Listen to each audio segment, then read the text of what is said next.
Support for Donnybrook is provided in part by Design Air Heating and Cooling.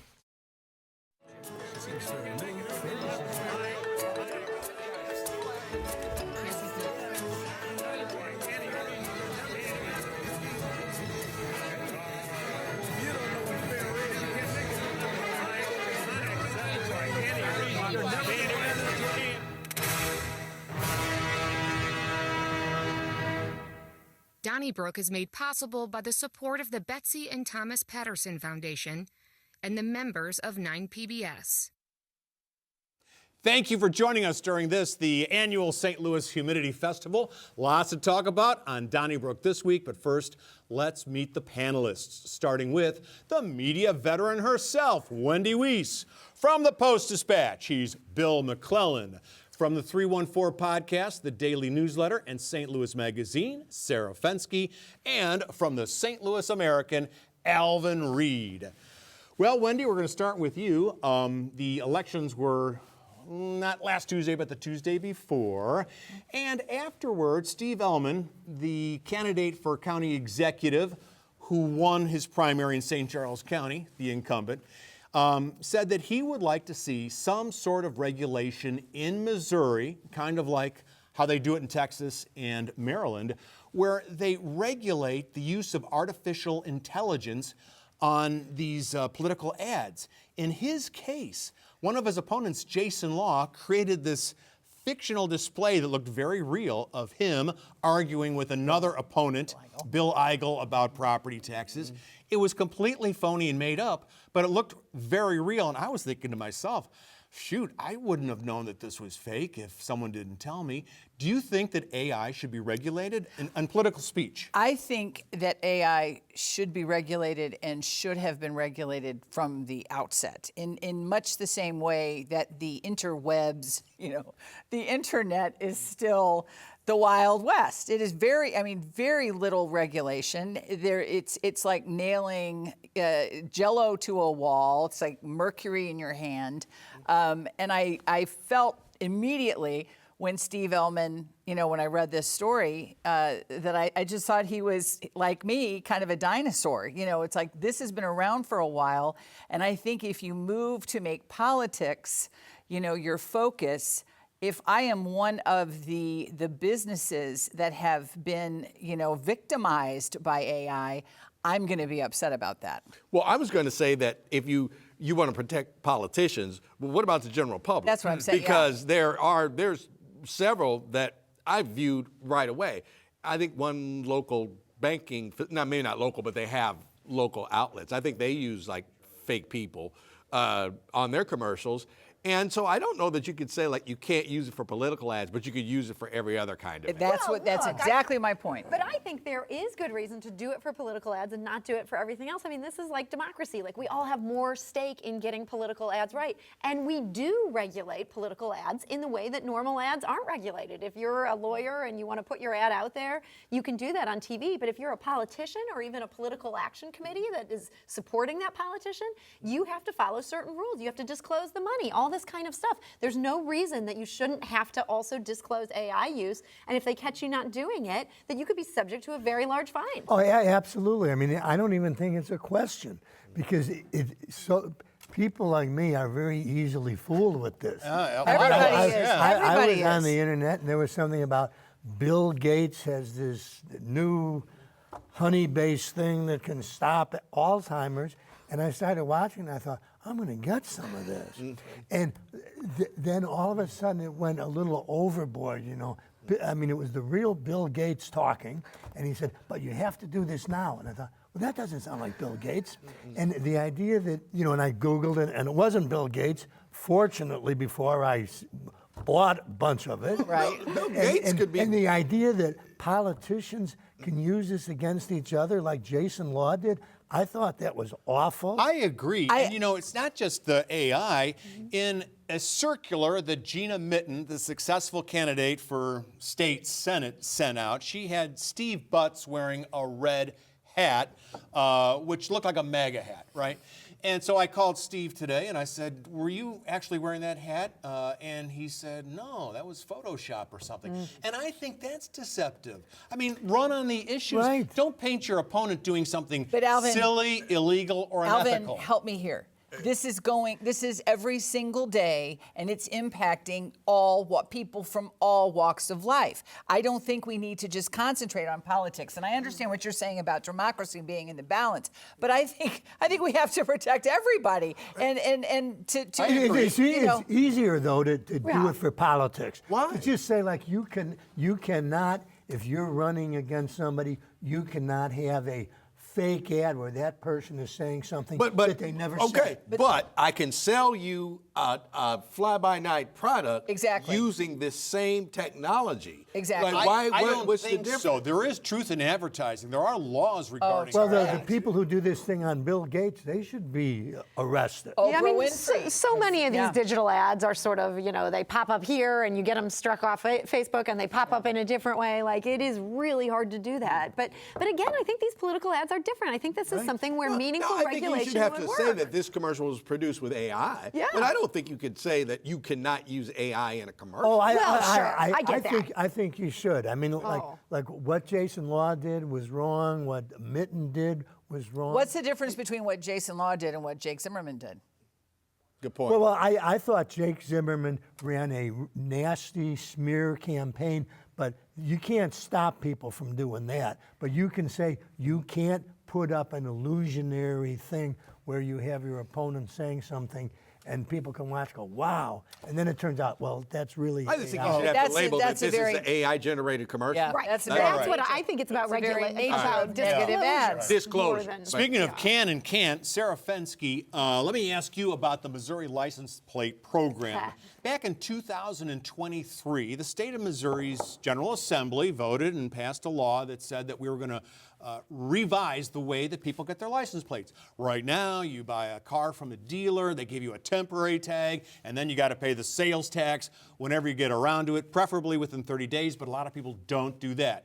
Well, the state found out that about, thousands of people were not paying their sales tax. State was losing $26 million a year. So now the new rule, which is not that new really, I mean, lots of states do this, you buy the car at the dealer and you get a plate and you pay the sales tax there. You can even work it into your car payment. Pretty simple, but the state of Missouri can't figure it out. So the law, which was supposed to start last month, won't start until sometime in 2027. And we also find out that the state might be running out of metal plates and those little year tabs. They don't have enough of those, so it's kind of a quagmire right now. Can the state of Missouri get anything right? I think the state of Missouri cannot get anything right. Thank you for asking, Charlie. No, it's crazy to me. Like, I have lived in, I think, 5 other states before I moved here. Never was this a problem. And as a result, never was it a problem to have people with long expired temp tags driving around, crashing into your car and not having insurance. Like, we've created such a mess here. And it was shocking reading this story in the Post-Dispatch about the problems they've had with implementation. They're saying, well, part of the problem is we're going to try to switch to like 7-character license plates like next year. It's like, why are we trying to do this switch at the same time that we need to be ironing out this problem? And we've let this problem get to such an extent that it's like, oh, we're running short on license plates because so many people don't have them. It's just, it's ridiculous. But I thought that the argument was that they're trying to be careful with taxpayer funding, and I do understand that they don't know exactly how many to order. I know that sounds like a very lame. Very lame. It's so lame, Wendy. Extremely lame. But they're just trying to be good stewards of the taxpayer Well, money. thanks, guys, for your incompetence and good intentions. Like, I'm just But underwhelmed the people here. who are running out of the license plates aren't the ones who are responsible for the That's true. legislation. There are two things. One, I still think this goes back to like highest bidder got the license plate, not dealership or whatever. If I'm friends of the in-party in politics, I get one because I basically paid for it by, donations and all that. So I think it starts there. Mm-hmm. 2, what's interesting, you know why we want to go to the 7 instead of 6? It's easier to have a personalized plate and people pay more for those. Ooh. That'll generate more money. Why do we have 2 license plates in Missouri when most states just have 1? I know that Right. would alleviate 50% of the problem right there. But that would take like 5 years to implement because we're a bunch of idiots. That's what I was just going to say. And they couldn't even figure that out. And apparently, it's the digital access that makes all the difference in the world between your home state of Ohio and Pennsylvania, South Carolina. They have found out a way to make it all, you enter the digital portal and you can take care of all 6 transactions at one time. When we moved to Michigan, and this is the truth, and this would have been in the late 80s, we got our driver's license plates, registered to vote. Exactly.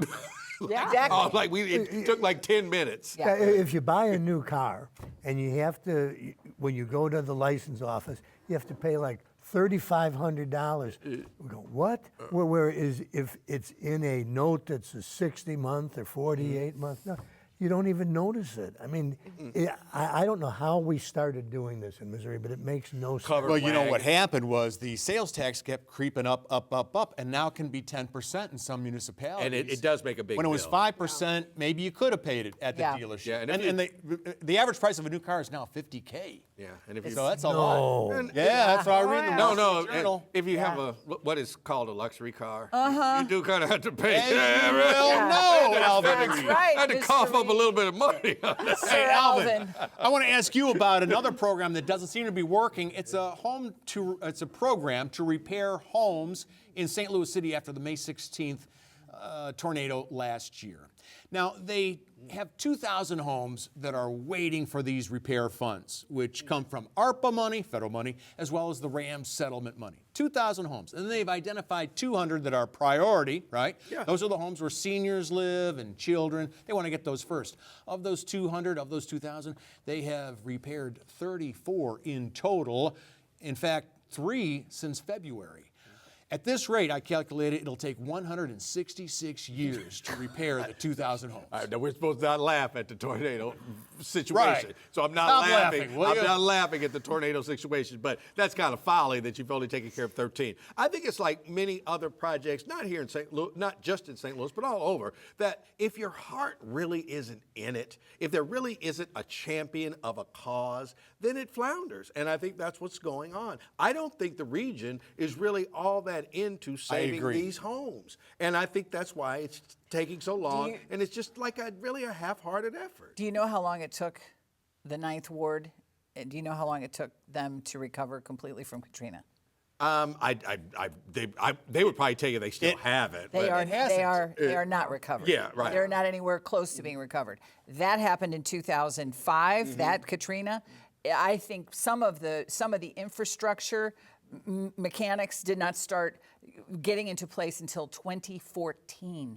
So this is going to be a very long road. It is it's a human calamity when you read about these people who are trying to do the repairs themselves, and they're not capable of doing the repairs themselves. They're doing the very best they can, but I think they need to I think articles like this and stories like this are just their way of not telling us this is going to be a very long haul. Well, I doesn't think have there were to- 2 things. I think, FEMA really doesn't exist anymore. Right. Right. And the second thing is there was that initial burst of solidarity among the people of the region, and then the mayor announced that we're going to have a 35-person committee look at this. And I'm sorry, but I don't think that it can work that way. I think it's FEMA. I think the a federal big government, problem for sure. it's the Federal Emergency Management Agency. It's not the local emergency management agency. You need one organization in the country that is expert at disasters, the masters of disaster.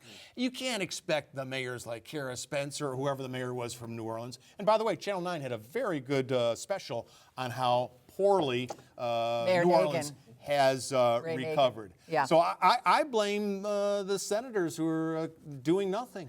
Yeah, I'm with you on that. And I think, even for people who have private homes and people who are of means, That recovery has not yet happened in many cases. It is a huge pain in the neck. Also, for people who live in condos, it's been a huge pain in the neck. So you have to coordinate between all these different insurance companies. The insurance companies are saying no to so much more than they used to because their bottom line is in trouble. Like, it has become a complete cluster. And the idea that a city that hasn't been able to do a good job of filling potholes for the last couple decades is suddenly going to be able to fix private property, that was a pipe dream. Yes and no, Sarah, because we did a great job the last 30 years renovating and repairing Forest Park. It can be done. But that's a private nonprofit that does a terrific job. Private and public, But working together. People don't inhabit Forest Park, Charlie. So Yeah. so you Okay, have let me give you another example. In October, I was in Hiroshima. You cannot find a city that was more devastated, but you can't find a city that's more modern and populated today. It's a beautiful, modern city. How was that a year after the bomb dropped? Well, I'm telling you what, today it's looking great. Yeah, well, give us 60 years. Didn't we help rebuild? I mean, Well, yes, we did. We helped build Hiroshima. Right. Let's build North St. Louis. Right. How about Well, that? I'm But all with the in favor. Marshall Plan, we went right in there. We didn't wait 10 years. I feel like America can't do this anymore. I don't believe that America could do what it did in Japan and in Germany back in the day. We don't have the will. We don't have the ability. We rebuilt Europe. my fear is that, like in a very similar way, what has happened to New Orleans, they just sort of wait people out. Yeah. And the lower ninth has, what, 20% of the population it had And I think before that's what's Katrina? going on there. Because They're- like I said, yeah. like, you're right, two different entities. But in this region, Forest Park, tornado victims. Forest Park wins. I'm sorry. I mean, that's the reality. That's just where we live. Bill, I want to ask you, speaking of, I was talking about one of our senators, Eric Schmidt, the junior senator. This past week, the New York Times reported that he has been working hard in Washington, D.C. He got a resolution passed that will reverse a game between Kansas and Mizzou in 1960, where apparently Kansas used a running back named Herb Cohn, who was ineligible and received money outside of NCAA regulations. So this week, Eric Schmidt got that ruling reversed, which could give Mizzou the 1960 football championship. How about them apples? Well, I have a prop here, Charlie. And because I knew you were going to ask. Hold it up for the camera, just in case it didn't zero in. It says, I don't care. Right. You know, and I really don't. And I'm not down on Senator Schmidt too much for this, because it isn't like he had to spend weeks and weeks researching and working hard on asking the Senate to declare Missouri a co-national champion. I mean, that was 10 minutes worth of work. I mean, you can criticize him for not doing enough on the tornado, but to try to suggest that he's spending too much time on the 1960 football season is a bit of a stretch. I think I will stand by my view. I'm sure you will. You know what? I'm gonna agree with Charlie for once. Call because- Ripley for the next edition of Believe It or Not. She's agreeing. Here we are. I mean, it feels like if that's what you're going to use your bully pulpit for, that's what you're going to put your energy into. Like, we have so many problems in Missouri right now. Like, maybe he could try to put his energy into fixing the I license don't think he's plates. trying to use his bully pulpit. He's just trying to get on Fox TV. Well, And sure. you hold up a sign that says, I don't care, and when your ambition is to be the vice president, it makes sense. I wasn't even born yet, and I'm like you in terms of whether or not this actually, is a big deal to people. Okay, I'm not going to sleep any better tonight, but I don't begrudge him. That is the art and act of politics. He will receive attaboys at Masonic lodges for the next 20 years. You're right. Abe Lincoln and terrible. Harry Truman and Yeah. FDR, they did all that kind of stuff. Right, too. yeah. I was born. I was 2.5 months old, and I went to KU. So I worked for the football team when I was there, and I love it. I'm on a board there.